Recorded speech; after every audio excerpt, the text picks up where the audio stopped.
국내 최대 해운회사 HMM 매각 협상이 끝내 결렬됐습니다. 당분간은 매각이 어려울 것이란 전망이 나오고 있습니다. 한국개발연구원 KDI가 내수 부진에도 수출이 살아나면서 경기가 회복되고 있다고 밝혔습니다. 수출과 내수의 격차가 커지고 있다고 진단했습니다. 공정거래위원회가 플랫폼법을 사실상 전면 재검토하기로 했습니다.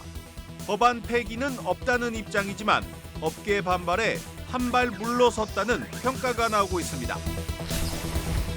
제닛 옐런 미 재무장관이 미국 상업용 부동산 문제에 대해 우려하고 있다고 밝혔습니다.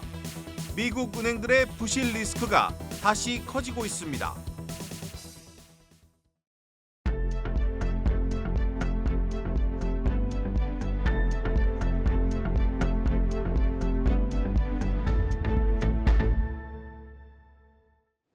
뉴스 플러스 시작합니다. 국내 최대 해운회사 HMM 매각 협상이 끝내 결렬됐습니다. 이 7주간의 협상에도 사려는 할인과 팔려는 산업은행 측이 이견을 좁히지 못했습니다. 당분간은 HMM 재매각이 어려울 것이란 전망이 나오고 있습니다. 취재 기자와 보다 자세히 분석해 보겠습니다. 산업이부 김예원 기자 나왔습니다. 김 기자, 제가 앞서 얘기했지만 무려 7주 동안 이 협상이 진행이 됐죠. 네, 산은과 해진공은 지난 12월 18일 HMM 인수 우선 협상 대상자로 하림그룹을 선정하고 이후 20일부터 매각 세부 사항을 두고 7주간 협상을 이어왔습니다. 네. 1차 협상에 접점을 찾지 못하면서 2주가 연장됐었고 어제가 이제 2차 협상 마감일이었는데요. 양측은 이날 자정까지 협상을 진행했지만 일부 사항에 대한 이견으로 협상이 최종 결렬됐습니다. 네, 결국 이제 하림의 인수자금 부족이 좀 문제가 된 것 같은데 이 재무적 투자자로 참여한 이 JKL 파트너스 이 부분이 끝내 문제가 됐습니다. 이 5년 동안 이 JKL 파트너스가 이 주식을 못 팔도록 한 부분 이게 가장 큰 걸림돌이었죠. 네, 맞습니다. 하림이 밝힌 자금 조달 계획은 다음과 같은데요. 재무적 투자자로 참여한 JKL 파트너스를 통해 5천억 원의 자금을 조달할 계획이었습니다. 당초 하림 측은 투자금 회수가 필수적인 사모펀드 운용사의 특성을 고려해서 매각 측이 제시한 5년간 지분 매각 제한에서 JKL을 빼달라고 요청을 했었는데요. 해진공이 이를 반대한 것으로 전해집니다. 이외 여러 가지 요구사항을 철회하며 양보를 해왔던 하림이 협상 막바지엔 이 기간을 3년으로 줄여달라는 중재안까지 제시를 했는데 정부 측은 계속해서 5년 보유를 고수한 것으로 보이고요. JKL을 제외하고는 인수자금을 조달할 여력이 없는 하림이 이를 받아들일 수 없다고 반발하며 협상은 최종 결렬됐습니다. 해진공을 중심으로 정부 측은 사모펀드인 JKL이 HMM 지분 인수 이후 단기간에 시장에서 매각해 차익을 거두는 것을 경계했기 때문에 해당 조항을 조정할 수 없다는 입장을 물러서지 않았습니다. 이른바 그 먹튀 논란을 우려한 겁니다. 네. 그런데 궁금한 것은 이 5년 지분 매각 제한 조건이 당초 이 계약 사항에 들어 있었던 건데 이게 왜 쟁점이 됐을까 하는 이런 부분입니다. 이 조건이 협상 가능한 사항이냐 아니냐 이에 대한 양측의 생각이 달랐던 게 원인이다라는 관측이 나옵니다. 네. 업계에 따르면 산은과 해진공은 본입찰에 앞서 동원그룹과 하림 컨소시엄 등 주요 인수 후보들에게 요구사항을 제시하도록 했는데요. 이때 하림은 인수 조건에 대한 여러 가지 요구사항을 제시했습니다.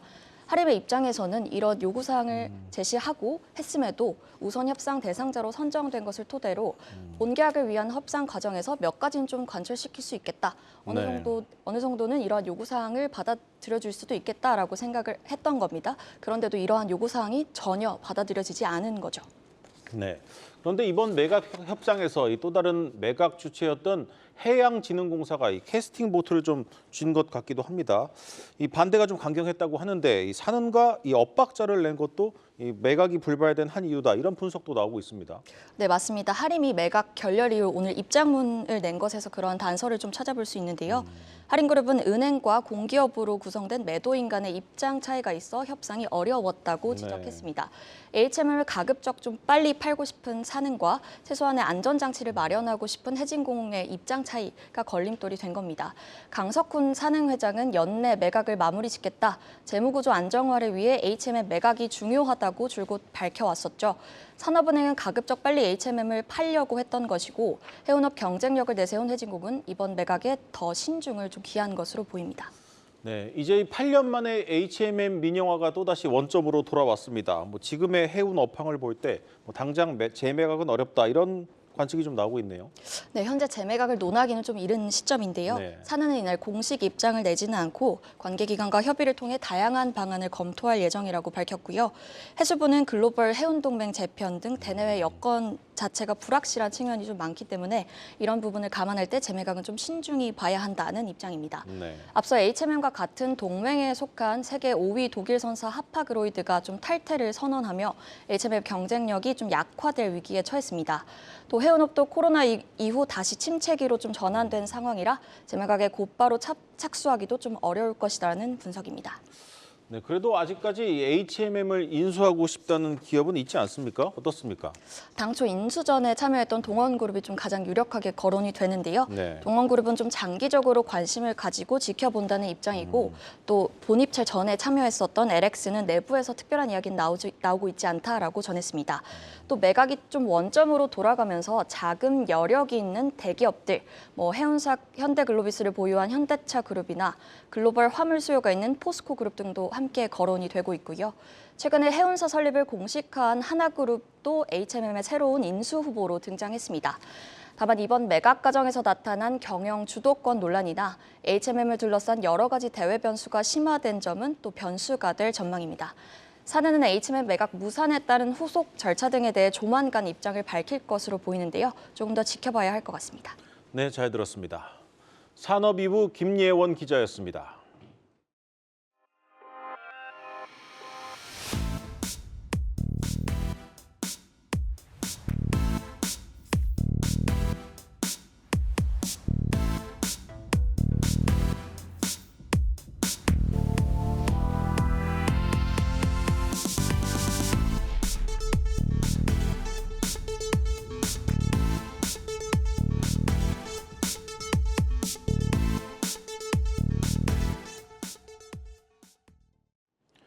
(400여 개) 점포를 거느린 미국 뉴욕의 한 지역은행 주가가 하루 만에 22% 넘게 폭락했습니다. 이 상업용 부동산 시장 침체에 따른 은행의 부실 우려가 커지고 있는데 이 잠잠했던 은행 리스크가 다시 고개를 들고 있습니다. 박찬휘 기자입니다. 미국의 상업용 부동산과 은행 리스크가 다시 수면 위로 떠오르고 있습니다. 지난해 파산한 지역은행 시그니처뱅크를 400억 달러에 인수했던 뉴욕 커뮤니티뱅크의 4분기 실적이 크게 악화된 것이 발단입니다. 뉴욕 커뮤니티뱅크는 두 건의 상업용 부동산 대출 손실과 대손 충당금 증가로 4분기에 적자를 기록했다고 밝혔습니다. 신용평가사 피치는 곧바로 뉴욕 커뮤니티뱅크의 신용등급을 BBB에서 BBB-로 강등했습니다. 무디스는 아예 투자 부적격 등급인 BA2로 2단계나 낮췄습니다. 뉴욕 커뮤니티뱅크 주가는 실적 발표 후 위기설이 번지며 66%나 폭락했습니다. 내년까지 상환하거나 재융자를 받아야 하는 미국 상업용 부동산 대출 규모는 총 1조 2천억 달러. 이는 전체 상업용 부동산 대출의 4분의 1 수준으로 2008년 이후 최고치입니다. 미국 재무장관도 직접 나서 상업용 부동산에 대한 우려를 드러냈습니다. We have a concern about commercial real estate, the higher interest rate environment coupled with many commercial real estate loans coming due and needing to be financed quite high is going to put a lot of stress on the owners of these properties. 월가에선 1년 만에 미국 은행 리스크가 다시 재발할 수 있다는 우려의 목소리가 나옵니다. 연준이 높은 금리를 오랜 기간 유지할 경우 다른 지역은행들도 충격을 피하기 힘들다는 겁니다. So right now, one of the biggest headwinds facing the industry is the rising cost of debt. Banks are now in the position to make a decision about whether or not they want to extend the borrower's financing or whether they want to take steps to foreclose on the property. 미국 지역은행들의 상업용 부동산 대출은 대부분 과거 저금리 시대에 시행된 것으로 연준의 고금리 기조가 계속된다면 추가 손실이 불가피할 전망입니다. 1월 FOMC 기자회견에서 제롬 파월 연준 의장이 3월 금리 인하 가능성을 일축한 가운데 은행 리스크가 재부각된 것이 금리 인하 시기를 앞당길 수 있을지 시장의 관심이 집중되고 있습니다. 한국경제TV 박찬유입니다. 지난해 하반기부터 시작된 부동산 시장의 거래 절벽이 계속 이어지고 있습니다. 팔려는 사람은 여전히 최고가를 받길 원하지만 사려는 사람은 급매물에만 관심을 보이고 있습니다. 양측의 커다란 간극이 거래 절벽으로 나타나고 있습니다. 신동호 기자입니다. 지난해 서울에서 아파트 매매가 가장 많이 이루어진 송파구 헬리오시티. 보통 한 달에 20건 정도 거래가 됐던 곳인데 지난달에는 절반 수준에 그쳤습니다. 매수자와 매도자 간의 가격 협상 줄다리기가 계속되면서 매물만 쌓인 겁니다. 전체적으로 거래가 많이 줄었죠. 매도자하고 매수자하고 가격에 대한 온도 차이가 좀 심해요. 매도 공포 분위기가 휩싸이면서 그때 내일 던진 17억대 가격을 지금도 매수자들은 다시 한번 오겠지라는 희망은. 재건축에 대한 기대감으로 강남 지역의 거래량을 이끈 대치동 음마 아파트도 상황은 마찬가지입니다. 한 달에 10건씩 이루어지던 거래가 지난달에는 단 한 건을 기록했습니다. 정부의 규제 완화와 특례보금자리론으로 반짝 회복세를 보였던 시장이 다시 주저앉고 있습니다. 실제로 지난달 서울 아파트 매매는 1,380여 건에 불과해 1년 사이 가장 낮은 수치를 기록했습니다. 거래 절벽은 비아파트 시장에서 더욱 심각하게 나타났습니다. 지난해 서울 다세대 연립 매매 거래량은 2만 8천여 건으로 역대 최저 수준까지 떨어졌습니다. 전문가들은 금리 인하가 가시화되기 전까지 거래 절벽이 계속될 것으로 전망하고 있습니다. 작년에 같은 경우에는 그 특례보금자리론 관련돼서 거래량이 좀 많이 올라왔습니다. 가격도 좀 많이 올라왔고 작년에 했던 그 보금자리론이랑 좀 다르기도 하고 좀 많이 제한적이기 때문에 작년보다는 거래량이 좀 회복되지는 않을 것으로 보이고 향후에 상반기 좀 지나면서 금리가 좀 내려와야지 아무래도 거래량이 좀 올라가지 않을까 생각이 됩니다. 부동산 거래 절벽은 서민들의 생활 기반도 크게 흔들고 있습니다. 아파트와 빌라 등의 거래로 먹고 사는 공인중개소 16,000곳이 지난해 문을 닫았습니다. 한국경제TV 신동호입니다.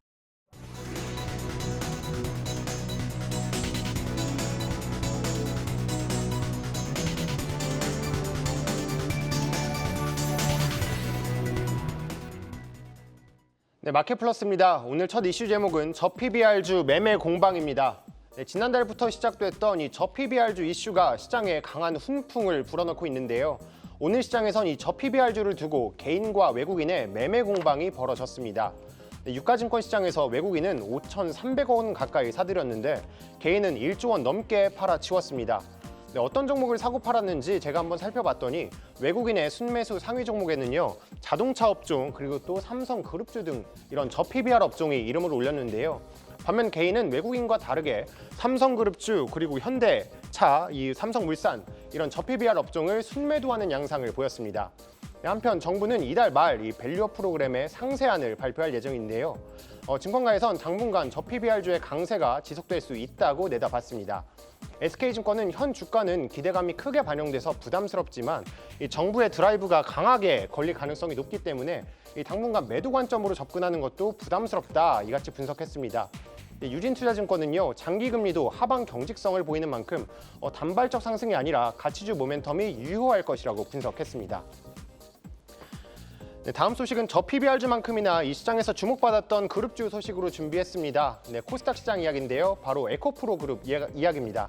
제목 쪼개고 옮기고라는 제목으로 준비했습니다. 네, 오늘 액면 분할과 이전 상장을 추진하고 있는데 에코프로의 컨퍼런스 콜 내용 한번 살펴보면요. 에코프로는 오늘 보통주 한 주당 액면 금액을 500원에서 100원으로 5대1 분할할 계획이라고 밝혔습니다. 에코프로는 이달 중으로 이사회를 개최하고 또 다음 달 열릴 주주총회에서 이 계획을 확정할 예정입니다. 또한 에코프로비엠은 주주가치 제고를 위해서 이 에코프로비엠의 유가증권 시장 이전 상장을 검토 중이라고 밝혔습니다. 이 같은 발표에 에코프로와 에코프로비엠의 주가 오늘 각각 14%, 7% 가까이 급등 마감했습니다. 한편 이날 발표된 에코프로 그룹주의 실적은 부진했습니다. 지난해 4분기 에코프로는 1,200억 원 넘는 영업 손실을 기록했고요. 에코프로비엠도 마찬가지로 1,147억 원 영업 손실을 기록하면서 두 기업 모두 적자 전환했습니다. 에코프로 측은 광물 가격이 하락하고 시장의 수요 위축된 게 예상보다 악화됐다면서 올해 중으로는 메탈 가격의 하향이 예상되면서 1분기 경영 실적은 개선될 것이라고 설명했습니다. 네, 마지막 소식은 했던 말은 지키는 회장님의 소식으로 준비를 했습니다. 네, 어떤 회장님이냐면요. 바로 롯데그룹의 신동민 회장 이야기입니다. 네, 롯데지주가 최근 실적이 부진한 사업에 매각에 나선다는 소식인데요. 네, 신동민 회장은 지난달 말에 신성장 사업에 집중하고 상대적으로 실적이 부진한 사업은 몇 개 매각할 것이다 이렇게 밝혔습니다. 그런데 이 같은 발언이 나온 지 일주일이 안 돼서 첫 매각 대상자가 나온 겁니다. 네, 현재 롯데지주는 코리아7의 ATM 사업부를 매각하기 위해서 이 매각 주관사로 삼성 KPMG를 선정했습니다. 네, 이 같은 소식에 롯데지주의 주가 오늘 6% 가까이 올랐는데요. 네, 이렇게 매각의 속도가 붙기 시작한 건 아무래도 이 롯데건설이 부동산 PF 리스크에서 한숨 돌렸기 때문입니다. 네, 롯데건설은 지난해 메리츠금융과 1조 5천억 원 규모의 이 펀드를 조성했었는데 이 만기가 다가오면서 당장의 유동성이 필요했습니다. 네, 그런데 최근 이 4대 시중은행과 산업은행 또 증권사 등과 2조 3천억 원 규모의 이 PF 매입 펀드를 조성하면서 한숨 크게 돌렸습니다. 이게 어떤 이유냐면요. 이 롯데건설은 이 유동성 위기를 막기 위해서 롯데케미칼, 롯데정밀, 호텔 롯데까지 다양한 계열사들이 동원해서 이 유동성 위기를 막았기 때문에 그룹 입장에선 천만다행인 겁니다. 네, 한국기업평가는 자금 조달이 완료되면 이 롯데건설뿐만 아니라 건설업 전반으로 유동성 리스크의 완화에 긍정적인 영향을 미칠 것이다. 이같이 분석하기도 했습니다. 지금까지 마켓플러스 전해드렸습니다.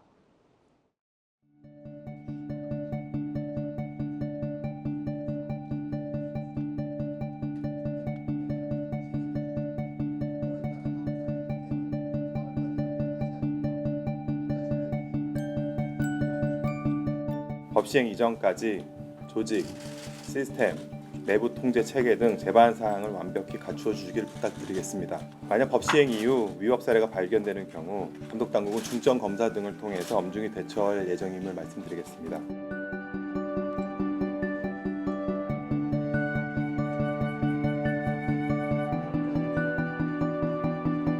일부 규제 공백에 불가피하지만 시장에서는 코인 리딩방, 불법 투자 자문, 유사수신 등 각종 가상자산 관련 위법 부당행위가 만연하고 이러한 위법 부당행위 근절 없이는 우리 시장에 대한 신뢰 회복과 가상자산 산업 발전을 기대하기 어렵습니다.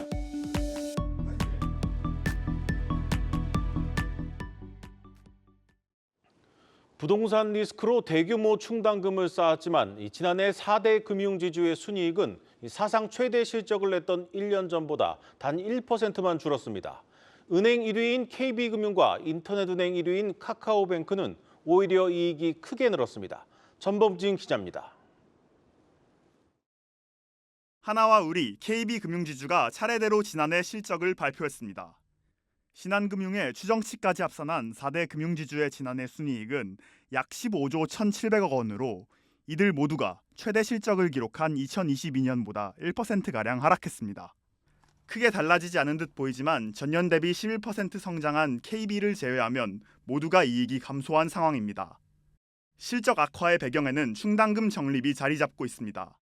부동산 PF 사업의 연쇄 도산 가능성 및 해외 부동산 투자의 적자 만기가 현실화되면서 은행, 증권 등 금융지주 내 주요 계열사들이 모두 4분기에 대규모 충당금을 편성한 겁니다. 시중은행보다 PF 노출도가 높은 지방은행들 역시 이익이 감소했습니다. BNK금융지주는 연간 순이익이 전년 대비 18%, JB금융지주는 3% 줄었다고 공시했습니다. 업계 전반에 걸친 부진에도 눈에 띄는 것은 시중은행과 인터넷은행의 업계 1위인 KB와 카카오입니다. KB금융지주는 각종 악재에도 핵심 계열사인 KB국민은행의 원화대출금이 4% 성장하며 그룹 전체로 약 4조 6천억 원의 순이익을 신고했습니다. 카카오뱅크 역시 주택담보대출을 필두로 한 대출액 증가에 힘입어 지난해 연간 순이익이 전년 대비 35% 증가했습니다. 다만 실적 악화와 각종 리스크 확대에도 금융주들은 우상향 중입니다. 주요 금융지주로 구성된 KRX 은행주 지수는 연초 대비 12% 상승하며 52주 최고가에 근접했습니다. 금융사들이 정부의 저 PBR 기업 밸류업 프로그램에 호응하며 자사주 매입과 소각, 배당 확대 등 강도 높은 주주 환원책을 발표한 영향으로 풀이됩니다. 다만 자본시장에서는 국내 금융사의 해외 부동산 익스포저가 자기 자본의 12%에 달하는 만큼 미국 상업용 부동산 관련 손실이 확정되면서 주가 변동성이 확대될 수 있다는 우려도 제기됩니다. 한국경제TV 전범진입니다. 전 세계적인 돌풍을 일으키고 있는 비만 치료제 위고비를 만든 노보노디스크가 22조 원을 들여 생산 공장을 사들였습니다. 이 위탁 생산에서 직접 생산으로 돌아선 건데 위고비의 위탁 생산 후보 중 하나였던 한미약품의 수주도 불투명해졌습니다. 박승원 기자의 보도입니다. 전 세계적으로 열풍을 일으킨 비만 치료제 위고비의 개발사인 덴마크 제약사 노보노디스크가 투자를 확대하고 나섰습니다.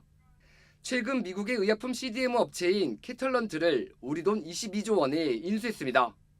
지난해 11월 약 11조 원을 투자해 덴마크와 프랑스 생산 공장의 대규모 확장에 나선 데 이어 아예 글로벌 2위 CDMO 업체를 인수한 겁니다. 없어서 못 팔 정도로 폭증하는 수요에 대응하기 위해 생산량 확충에 속도를 내는 것으로 풀이됩니다. 실제 노보노디스크는 위고비가 시판된 지난 2021년 이후 미국인 100만 명이 이용했고 현재 이용자는 60만 명 선이라고 밝힌 바 있습니다. 이미 시장에선 위고비 등 글로벌 비만 치료제 시장 규모가 오는 2032년 133조 5천억 원까지 확대될 것으로 보고 있습니다. 당장 노보노디스크의 투자 확대에 업계에선 국내 CDMO 기업 가운데 한미약품의 반사이익이 사라질 것으로 보고 있습니다. 노보노디스크가 오는 22일 일본에서 위고비를 처음으로 출시하는 등 아시아 시장 확대에 나서는 상황에서 한미약품은 유력 위탁 생산 후보로 거론됐습니다. 위고비는 세균 등 미생물을 배양하는 방식으로 생산이 되는데 한미약품이 운영하는 평택 바이오 플랜트가 이와 같은 방식입니다. 이런 시설을 기반으로 한미약품은 CDMO 사업에 본격 뛰어들며 비만 치료제 수주에 공을 들였습니다. 그런데 노보노디스크의 이번 인수로 한미약품의 수주 가능성이 낮아진 것 아니냐는 관측이 나오고 있습니다. 노보노디스크가 이번에 기존에 위고비 생산을 맡겼던 이제 캐탈란트 CMO 업체를 인수를 하고 자체 생산 시설 증설도 계속 발표를 하고 있기 때문에 노보노디스크가 추가 CMO 업체를 선정할 가능성보다는 자체적으로 비만 치료제 생산 능력을 강화하는 행보를 보이고 있다고 판단할 수 있을 것 같습니다. 이 같은 우려의 한미약품은 위고비 위탁 생산만을 보고 CDMO 사업을 추진하는 것은 아니다며 자체적으로 비만 치료제도 개발하고 있다고 밝혔습니다. 한국경제TV 박승원입니다. 제4통신사로 선정된 스테이지X가 내년 상반기부터 전국망 통신 서비스를 시작하겠다고 밝혔습니다. 이 승자의 저주라는 우려가 가득한 가운데 스테이지X는 자금은 충분히 확보했다고 자신했습니다. 박혜린 기자입니다. 서상원 스테이지X 대표는 파격적인 요금제를 제공하고 28GHz 주파수를 활용해 진짜 5G를 보여주겠다는 각오를 밝혔습니다. 서비스 런칭 3년 이내 매출 1조 원, 흑자 전환이라는 목표도 함께 제시했습니다. 고객 중심의 파격적인 요금제입니다. 혁신적 리얼 5G 통신 서비스를 제공할 것입니다. 저희가 시뮬레이션한 결과 서비스 출시 3년 후 매출 1조 원 이상의 흑자 전환을 도달할 수 있습니다. 코어망 전체를 클라우드로 가상화하고 AI를 기반으로 요금 인하와 수익성 향상도 꾀할 계획입니다. 5G에는 28기가 주파수 낙찰가 4,301억 원에 더해 통신 설비 구축에 약 1,827억 원을 투자할 예정입니다. 폭스콘과 협력해 28GHz 주파수를 지원하는 중저가 단말을 개발하고 삼성전자와 애플과도 내년 전국망 서비스 전까지 28기가 대역 주파수를 지원하는 단말기 출시를 협의할 계획입니다. 이를 통해 공연장이나 공항 등에서 초고속, 초저지연의 진짜 5G를 선보이겠다는 겁니다. 재정 능력에 대한 시장의 의구심에 대해선 초기 자금 4천억 원을 마련, 서비스 런칭 직전 2천억 원 규모의 투자를 유치할 계획이라며 자신감을 내비쳤습니다. 스테이지X의 재무적 구원 투수인 신한투자증권은 추후 신한 측과의 사업 연계 가능성도 고려하고 있다고 밝혔습니다. 자금 조달, 시장과 또 투자자와의 만소통을 통해서 금융주관사의 역할을 저희가 진행할 예정입니다. 추후에 사업적인 연계 가능성도 고려해서 같이 파트너십을 계속 유지하고자 하는 게 저희 회사의 입장입니다. 서상원 대표는 스테이지5의 주요 주주인 카카오와의 투자 관계도 유지하고 있다며 카카오와 시너지를 낼 수 있는 부분은 적극 협력하겠다고 강조했습니다. 10여 년 만에 등장한 제4통신사 스테이지X는 올해 2분기 법인 설립을 완료하고 내년 상반기 전국망 통신 서비스를 지원할 계획입니다. 한국경제TV 박혜린입니다. 오늘 준비한 뉴스 플러스는 여기까지입니다. 오늘도 함께해 주신 여러분 고맙습니다.